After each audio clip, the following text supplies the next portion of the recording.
You are listening to Scenecraft Nightcap.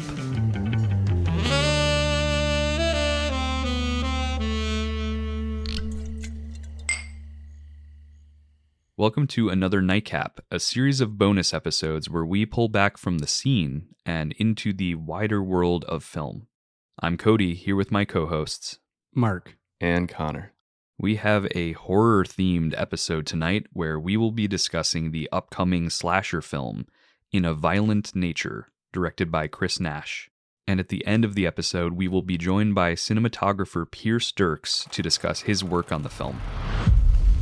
You guys never heard of the White Pine Slaughter? The what? The White Pine Slaughter. Just tell us the story. You guys really want to hear it? Yeah. Come on. All right, buckle up.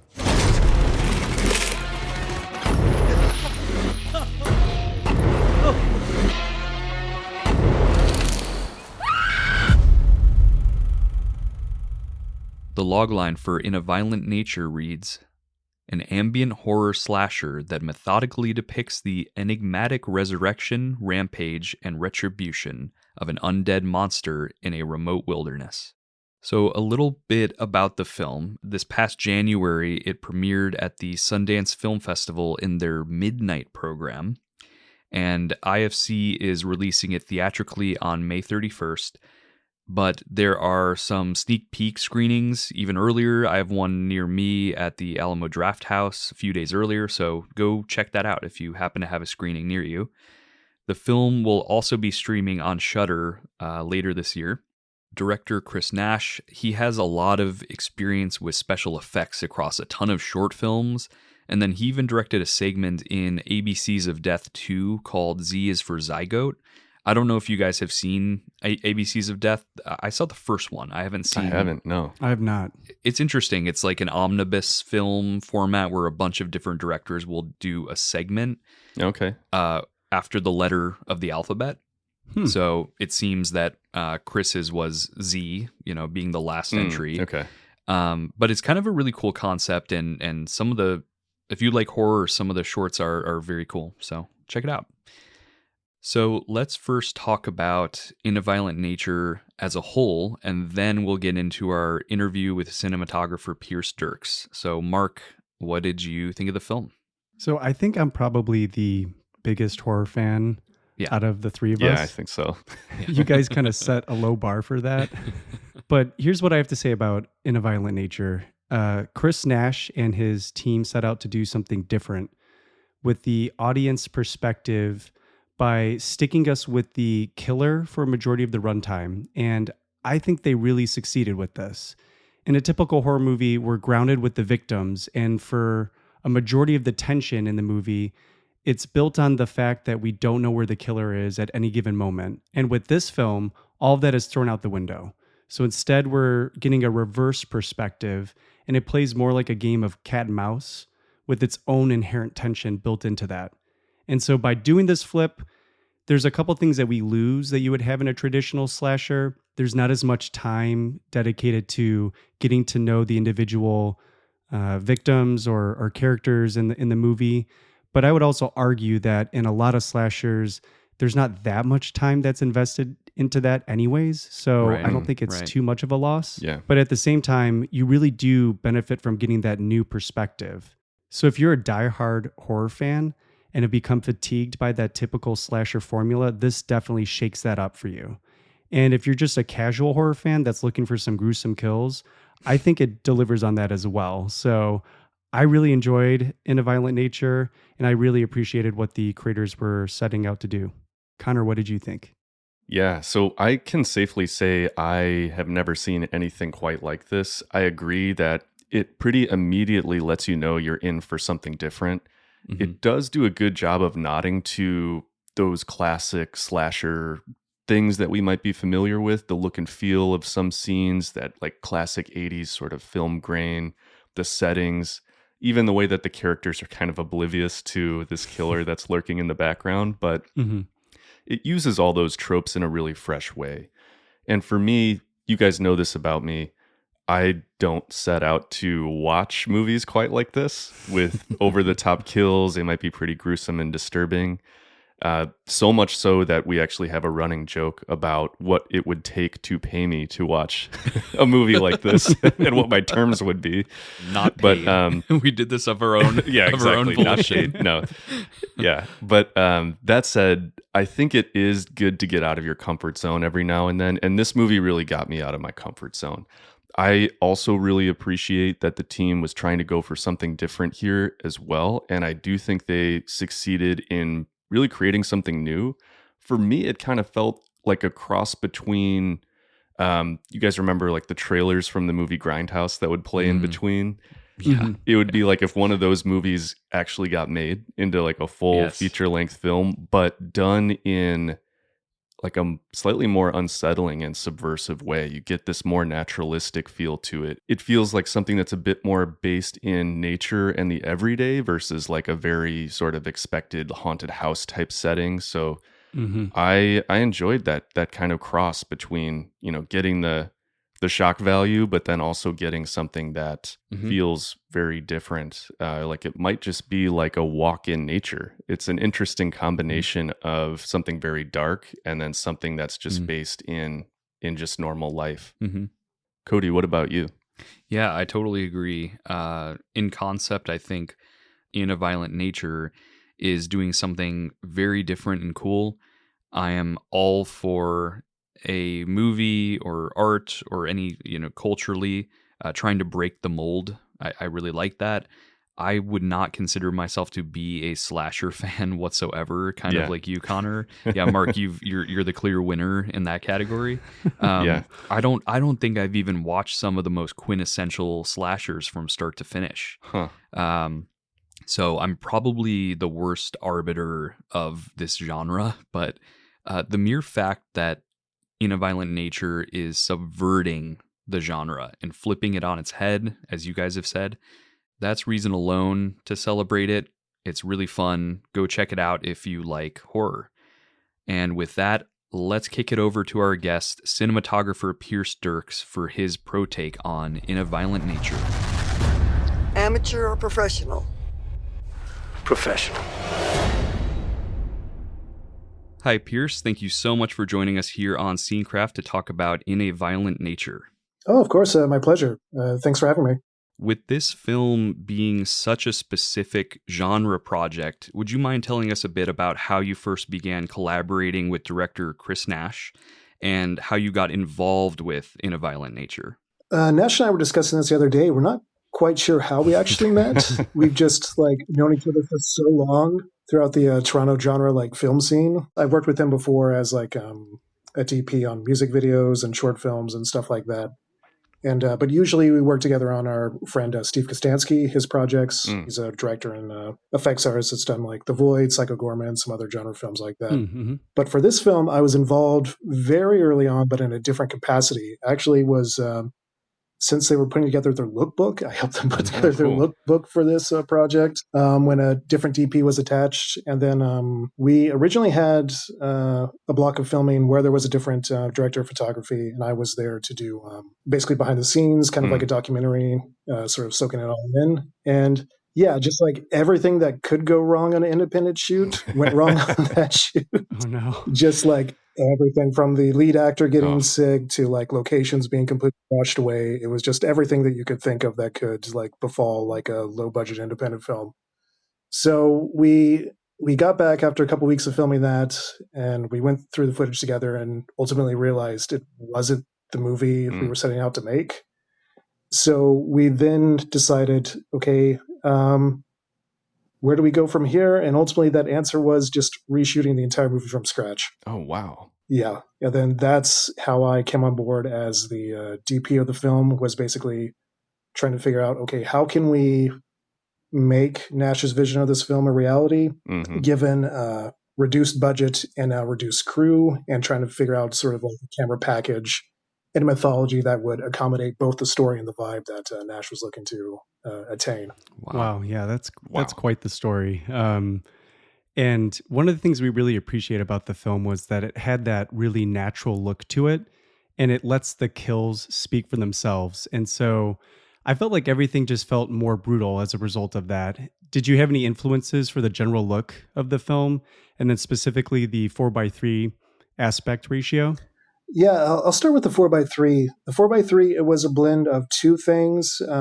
With Chris Nash, our director, he really had like fond nostalgia of watching those movies like Friday the 13th and all these other slashers on VHS, where it was like cropped to 4:3. Got it. So invoking that mood, he found that to be kind of like a pleasing sort of framing device. And also from a practical standpoint, we of course looked at different ratios. We looked at like 16:9 and like 1:5 and just trying to see what worked best. And we found that because so much of the movie is kind of focusing on the character of Johnny, just sort of going about, hey, that 16:9 frame just felt way too wide. It was too much of a surrounding environment. So the environment was overpowering Johnny. And we found that with 4:3, it created like a nice symmetry where like it was just kind of like 2/3 of the frame were the environment and then 1/3 of the frame was Johnny. Nice. It just was 4:3 just felt right for the project.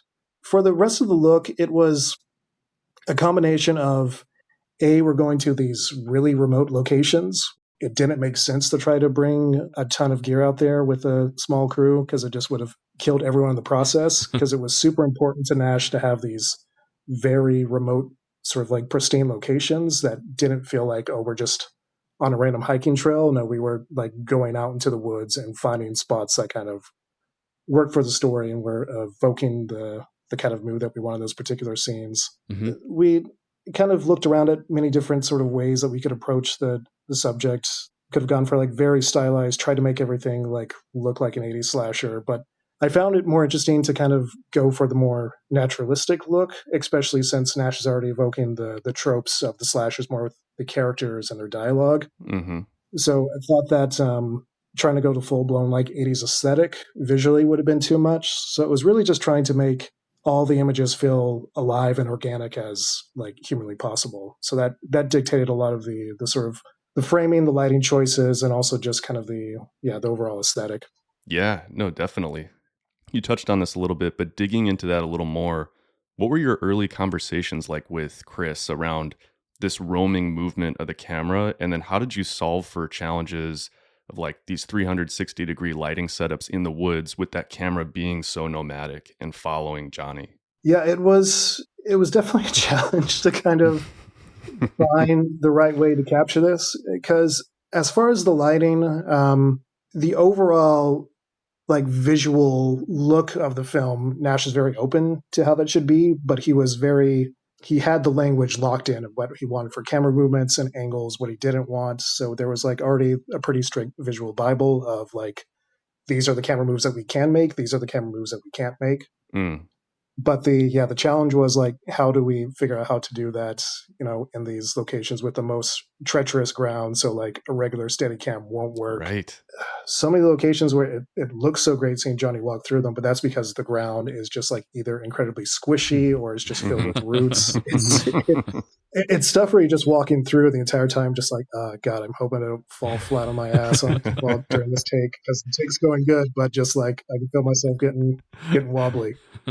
When we're going through the pre-production process, we're looking at a ton of different cameras, a ton of different ways of doing it. The original block, we were filming on a much larger rig with an Arri Alexa Mini, and just found that like with the camera movements and locations that Nash wanted to use, it was really like trying to put like a square peg in a round hole. The traditional studio package really wasn't working for us. So I kind of created this weird Frankenstein rig of putting a Canon C70 on top of a RS2, little smaller gimbal, and then I would attach that on top of a glide cam, on top of a Steadicam arm.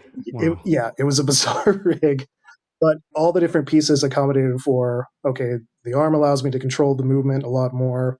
The spring arm is eliminating most of the steps, and the gimbal is basically trying to help out with horizon. Because like if it was just a little bit more of a tamer environment, I guess I'll put it, like I probably would have just tried to do a more traditional style Steadicam. But with the environment, it was just like, needed all those tools to kind of give us the movement that we're after. Because we wanted something, we would have loved to have like a more early 80s style Steadicam, That's kind of what we're chasing for a lot of it. But we just never wanted the movement to feel robotic, which we found that sometimes stuff that's just straight gimbal can give you a very robotic sort of movement, because we're already approaching it from the material from a somewhat clinical angle of just kind of not trying to really pass judgment on what's happening, just sort of observing it.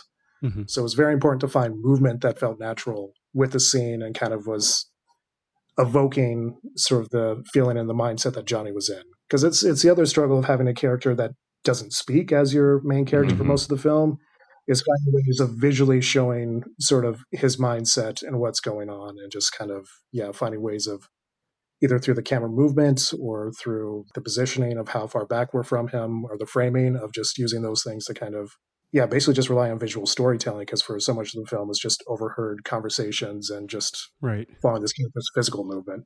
Yeah.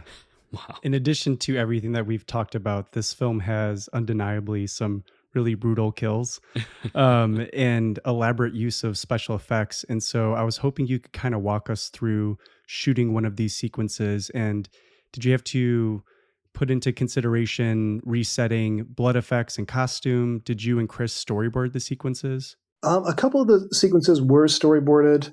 Mainly the biggest storyboard we had, of course, was for the cliff sequence, the yoga death, because one just has so many moving parts. But honestly, my background is mostly doing second units on films that feature a lot of practical effects and a lot of just practical effects photography. So that stuff for me, it was honestly the easiest stuff to shoot, just because I've spent so much time working with creatures and working with monster photography that that stuff doesn't stress me out at all. You kind of just, you figure out the stuff that works for them, what looks best in this light, what works best in that light, what to show, what not to show, different angles for compression of selling certain gags. So that stuff I honestly, I never really thought too much about in the moment. It was just more just kind of a matter of fact, okay, we set this up here so the puppeteers can be here, and the effects can be hidden here, and doing all that.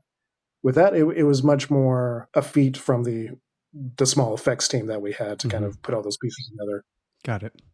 But all the different kills sort of had their different challenges. And we wanted to also not just kind of repeat the same look and feeling for them.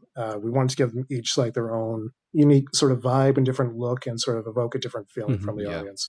Yeah, that definitely comes through, especially with going from the cliffside sequence where we're outside kind of natural light, and then culminating in the woodshed, which is a very a more stylized lighting setup, it would seem.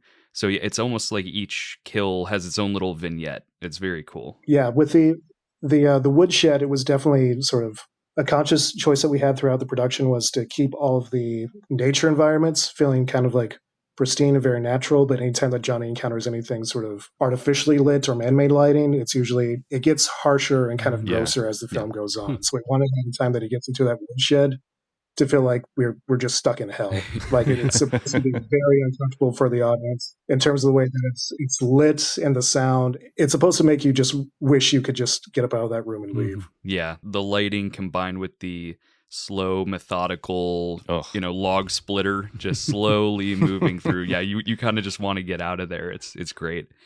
And speaking of just kind of that grade and that look, what was the DI and color grade process like on the film as a whole while working with colorist James Graham? Did you guys utilize any live grain or film emulation to help give it that kind of throwback VHS look in a way? I applied different grains through the film after James did his coloring pass, kind of by a scene-by-scene basis. That woodshed scene has a very gritty 16 millimeter grain tossed on top of it. Yep. We would do little things here and there, but for the most part, we were not trying to pretend it was shot on film. We wanted to feel imperfections that you get from a film scan. So it was very important for us to have the image and the movement of this, to have these imperfections that would just help you feel more grounded and you're there in the scene with Johnny. Because when we did tests, we're looking at stuff and it was too clean and the movement was too smooth, it just created sort of a disconnect between the environment and what was happening. So it always was important to feel like things were just sort of grounded and rooted there in the moment. But the big thing that it was a big back and forth between James and I was when he originally kind of did like his pass on the film. It was darker and moodier. It was like a much more traditional sort of look of modern horror. And so, yeah, the big thing that we had was just going back and forth and just being like, no, we want these daytime scenes. They're not sort of dictate any mood on the audience. We just want these to feel, you can just sit there and kind of take in the environment and kind of reflect. Absolutely. Yeah, that's almost like the ambient part of ambient horror. Yeah, that's honestly what interests me the most about the project. It was our editor and director liken it to like being able to go through a walk in the woods without headphones on. It's just being able to have to like sit there and have these reflective moments in between, you know, these little vignettes. And that's what I really find interesting, is having these kind of meditative movements and serene just nature followed up with just incredibly like contrasting moments of violence. Really cool. Yeah, no, it definitely gives the movie that unique quality. And I'm glad you mentioned the thing about trying to keep those daytime moments very brightly lit, because that's what made it so unsettling for me.